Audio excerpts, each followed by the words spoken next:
So I'll talk to you a little bit about an app that one of the apps I'm responsible for, which is called Kompl. Kompl helps you to get lost. So how do we do that? In short, it's a mobile app that helps you get lost in the city and aims to give you a unique user experience by doing so. How we do this is basically by obfuscating information that we partially give available to you. So as opposed to apps like Foursquare or Swarm or Google Places or TripAdvisor or Yelp, which give you all the information that you can find, that you can get on places that are around you, we take information away. And so also what we don't do is we don't give you a map of the place where you are, and we don't give you directions to getting where you might want to go. The only thing we give you on places that are around you is a general direction and a distance. And then it's up to you to find your destination. And the further away you are from your location, the less information we give. So where is this coming from? We didn't all make it up ourselves, although we did, but it's based on a philosophy that's much older. It's based on a bunch of guys that were a bit of radical anti-Marxists in the 1950s and 60s, and they called themselves the Situationist International. And what they very much did was they agitated against the commercialization of public space. And if you think about it, if you walk down Brick Lane, which is over there, I think, you're being directed into experiencing your environment in the way that these shop owners want you to experience the environment that you're in. Buy here, buy that, come here, eat here. And then on top of that, particularly if you walk around in Brick Lane, there's all these guys that draw you into their restaurant, right? The commercialization of public space. And these guys, mostly they were French intellectuals, they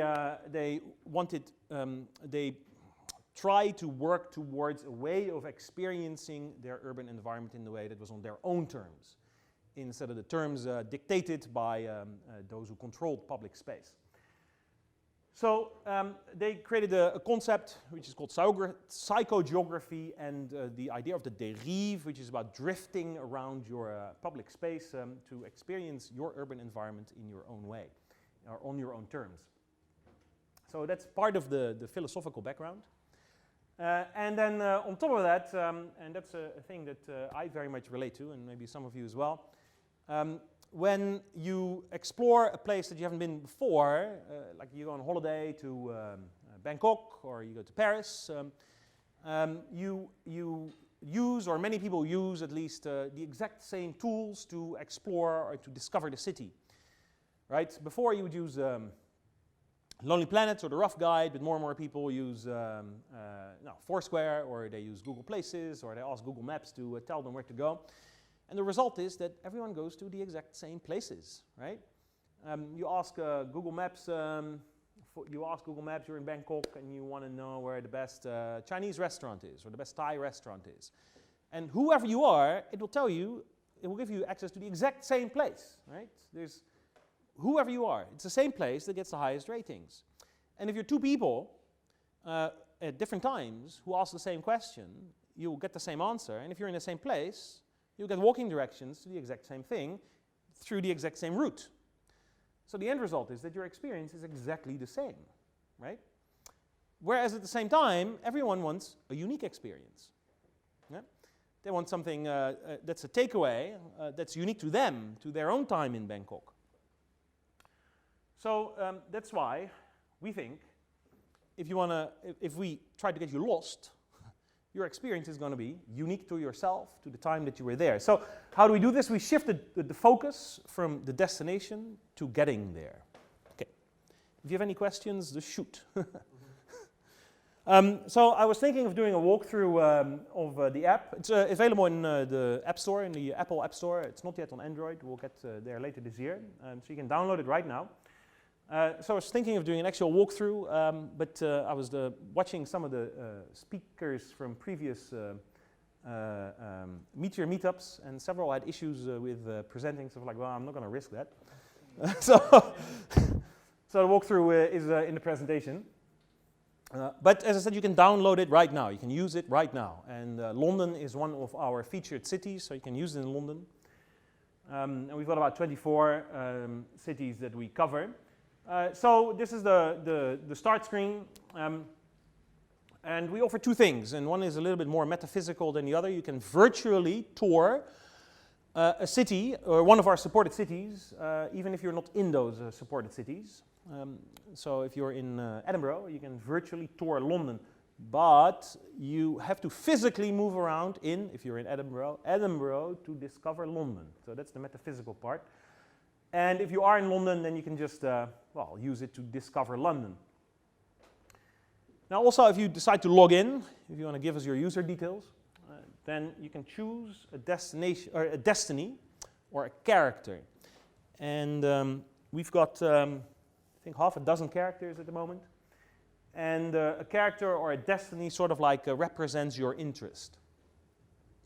You see two here, outdoorsy, sportsy, the great pre-tester, that's an easy one so that you can get a feel of what it does. But a few others are foodie, and another one is artista.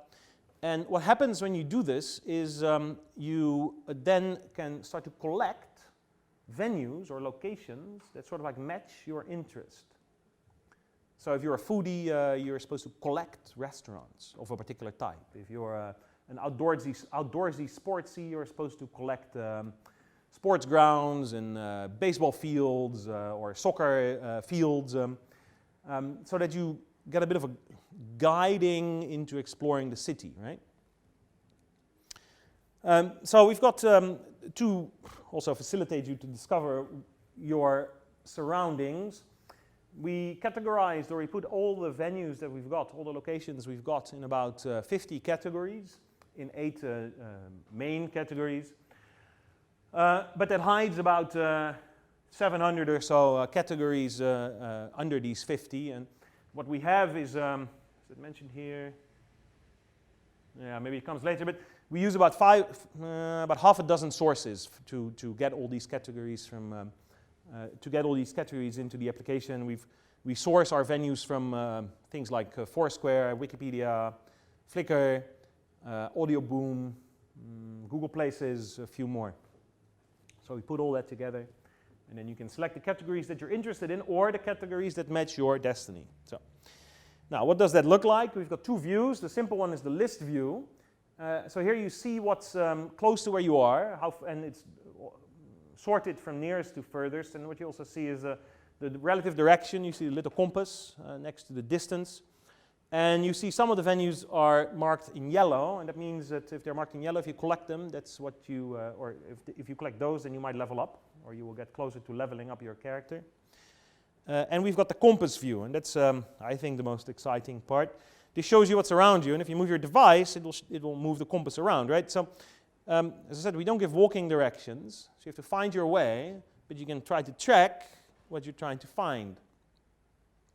And as you get closer, the map or the compass will also update. And then you see a few of the badges with a +1 and a +3 shows that there's a few venues in almost the same location. So instead of showing 3 bubbles, we show one with the badge. And if you then click on the badge, then you get the listing at the bottom. So that's how we facilitate you to find your own way. You have to find your own way. So also, if you would, for example, select, or if you say, I'm interested in Chinese restaurants, and again, if you do this on Foursquare, or if you do this on Google Maps, it will show you what's around you, and it will list them from best to worst, right? So where do you go? You go to the best one, because it's the best one. But we don't tell you what the rating is. We just show you the ones that are rated well. And then it's up to you to pick one. And then also, as I was saying before, the closer you get, or the further away you are from a location, from a point that you're in, or a location that you're interested in discovering, the less information we give you. So the closer you get, the more information we give you. So here, what you see is the place is for an afternoon tea, but we don't tell you what it's called. And we also don't give you the address. You have to walk 234 meters closer to discover where it is. And it's 334 meters away. If you click on the little compass, you get a bigger compass, and it's easier to find your way for just one location. There's also still 2 keywords obfuscated. You have to get closer to see those 2 keywords. There's no reviews because it's obfuscated until you get 134 meters closer. You get some of the description, but not all of the description. But you get, well, at least 6 photos. But I think you don't get them all if you're 334 meters away. And then if you've collected everything to unlock the next achievement, well, here's one achievement unlocked in the Generalissimo character or destiny. And this is about putting your fingers in a lot of pies. You try a lot of different things. Then there's a bunch of other things. You can have the app build a tour for you based on what's around you. You can add your own venues. You can add your own locations. If you experience something, you can mark something on the map. This is what I saw. This is what I thought about it. You can add a photo to it. And there's a few other things. And partially, but not completely, it also works offline. And that's important for us, at least for when you are on holiday. Let's say you go to Bangkok. You don't have a SIM card that gives you access to data while you're outside. But typically in your hotel or in your hostel, you will be online. Otherwise, why would you stay nowadays? Why would you stay in a place that doesn't offer Wi-Fi, right? So you're at your hotel. You start up the app. You specify what you want, what you're interested in. So you get all the venues downloaded to your device, and then you start exploring. When you explore, some of the functionality, if you're not online, is not available to you. But you can still use it to find your way around because all that data is in your device. So that's that. And yeah, what cities do we support? About 24. And as you can see, it's I think it's an interesting mix. A few obvious ones in Europe: London, Paris, Rome, Amsterdam. That's where everyone wants to go. And then we've got a few obscure ones like Kabul in Asia or in the Middle East, Thimphu, the capital of Bhutan, or in Africa we've got, for example, Timbuktu. And this is related to the virtually exploring a city by physically moving around in your own location. So you can actually see what it's like to be in Thimphu while actually walking around in London. But we don't give you a headset or something, it's on your device. And the idea behind it is that while you're actually virtually exploring another city, you have a very different experience about the physical space that you're around in yourself. You will look at your place, at your surroundings differently by pretending you're somewhere else. And that's what we want to achieve, that you're experiencing your own location differently from how you would otherwise. What are the things that are happening over the next few months? We're going to have an Android version before the end of the year. We're going to introduce monetization before the end of the year. So if anyone is interested in sponsoring, I will gladly hear it. And we're going to do a UX revamp because we've been adding functionality left, right, and center, and it could be a bit better organized. We're a team of 2.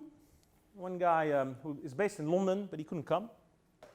I'm based in Sao Paulo, so I'm here. You know, I was like, oh, let me hop on over. So we've got a backend guy, and I'm doing the front end, and the front end is based on Meteor. It's a Meteor-based app, but the backend database is currently built in Azure, and we're moving that to a Linux-based environment, and the reason for that is that well, it was a decision we made a while back, but also we would like to at some point be able to provide an API. And we thought that maybe it would be a better choice to build it in an environment that was maybe a bit more stable, but we'll see. But that also comes back to what I found. I think the app is running on 1.3.9, I think, or maybe it's 8, I'm not sure. But the problems that the main problem that I'm facing with Meteor is that it changes all the time. You know, I've got the changes of 1.3.8 done, and then 1.4 comes out, and then I have to change everything to make it work, includes and whatnot, and it's sometimes a bit of a challenge. I just want it to work, and then also when deploying, I find when I deploy to mobile to Xcode, specifically when Xcode changes or when Apple upgrades or when I go through a new version of Meteor, stuff stops working, and no one tells me why. And then I, do some research, and then still no one is able to tell me why. It's very frustrating. Oh, it's going too fast. Then another thing about the app, tomorrow we're officially releasing, although it's already available, the next version, which includes the whole discovery of the city through characters. We're doing that with, or through a collaboration with a bunch of artists from around the world. That's 3 continents, depending on how you count. And also we've included functionality from another app that also gets you lost, which is called Derive app, which I also advise you to try. And these are some examples of the art. And that's pretty much it. You can find us on Facebook, on Twitter, and as I said, we're downloadable on iTunes. So that's it.